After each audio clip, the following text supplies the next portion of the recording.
ရန်ကုန်တိုင်းဒေသကြီးဘူထောင်ခရိုင်တကေတာမြို့နယ်ပြန်ကြားရေးနဲ့ပြည်သူ့ဆက်ဆံရေးဦးစီးဌာနလူထုအခြေပြုဗဟိုဌာန Community Center ခန်းမှာတွင်အွန်လိုင်းတော်ရှိများကိုစဉ်ဆက်မပြတ်ဆောင်ရွက်ခဲ့ရာယနေ့တွင်အပြည်ပြည်ဆိုင်ရာအမျိုးသမီးများနေ့အထိမ်းအမှတ်အွန်လိုင်းတော်ရှိကိုလည်းစာရေးဆရာမနိုင်ဟင်ပြင်းနှင့်ဒုတိယဦးစီးမှုဒေါ်မှုသူတို့ကယခုလိုပဲဆွေးနွေးတင်ဆက်ခဲ့ကြပါတယ်ရှင်အပြည်ပြည်ဆိုင်ရာအမျိုးသမီးများနေ့ဖြစ်ပေါ်လာမှုနဲ့ပတ်သက်ပြီးဆရာမအနေနဲ့ပြောပြပေးပါဦးရှင်ဆရာအပြည်ပြည်ဆိုင်ရာအမျိုးသမီးများနဲ့ဖြစ်ပေါ်လာရခြင်းအစကတော့ဒီ1900ခုနှစ်ရဲ့ဟိုဘက်အစောပိုင်းကာလတွေမှာပေါ့လေအဲအစောပိုင်းကာလတွေမှာကြတော့အမျိုးသားနဲ့အမျိုးသမီးတွေခွဲခြားဆက်ဆံခံရတာရှိတယ်အဲဒီအလုပ်ရုံတွေမှာပဲဖြစ်ဖြစ်အမျိုးသမီးတွေကပို့ပြီးတော့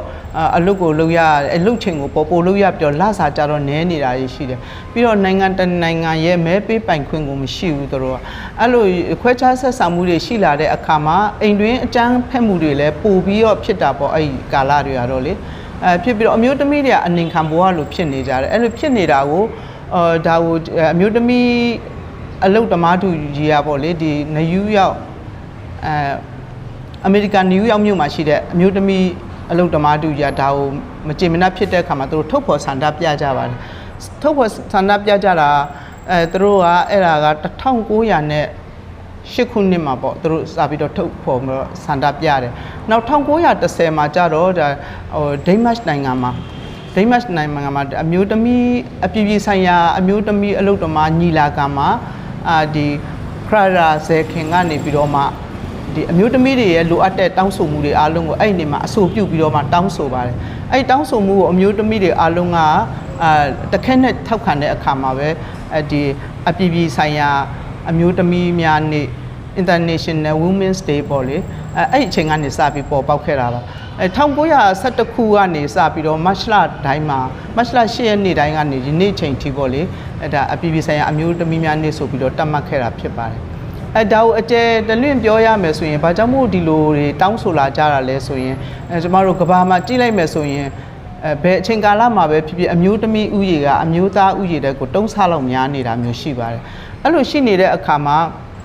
အမျိုးသားတွေကဥဆောင်ပြီးတော့လုပ်နေရမယ်လုပ်ငန်းတွေကိုပဲစောင့်စားနေမယ်ဆိုရင်လုပ်အားအချိန်ကာလတွေကလည်းဆုံးရှုံးတာတွေရှိပါတယ်ဒါကိုအမျိုးသမီးတွေအနေနဲ့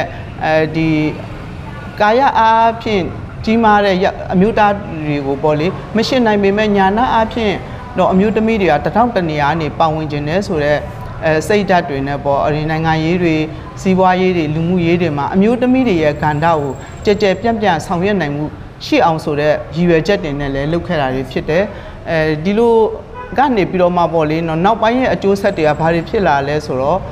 ကျမတို့ဒီမိခင်နဲ့ကလေးစောင့်ရှောက်ရေးတို့တွေပြီးတော့ဒီအမျိုးသမီးရေးရာတို့တွေပေါ့ဆရာအမျိုးသမီးတွေရဲ့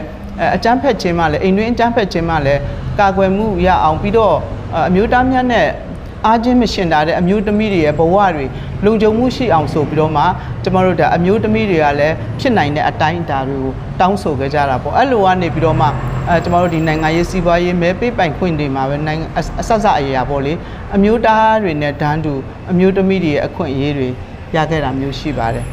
အခုလိုအပြည်ပြည်ဆိုင်ရာအမျိုးသမီးများနေ့ပေါ်ပေါက်လာမှုနဲ့ပတ်သက်ပြီးရှင်ဘဝတုဒ္ဒရပေါ်ရများကိုဆွေးနွေးပြောကြားပေးပါလို့ဆရာမနိုင်မျိုးလည်းအထူးပဲကျေးဇူးတင်ရှိပါတယ်ရှင်ဟုတ်ကဲ့ပါအခုလိုဆွေးနွေးခွင့်ရတဲ့အတွက်လည်းကျေးဇူးအများကြီးတင်ပါတယ်ယခုသတင်းကိုတော့တကေတာမြို့နယ်ပြည်သူ့စာကြည့်ကြရဲ့ Facebook page နဲ့ Telegram page တို့တွင်လည်းလွှင့်သွားမိဖြစ်ကြောင်းသတင်းရရှိပါတယ်ရှင်ယခုသတင်းကိုတကေတာပြန်ဆက်မှပေးပို့ထားတာပဲဖြစ်ပါတယ်ရှင်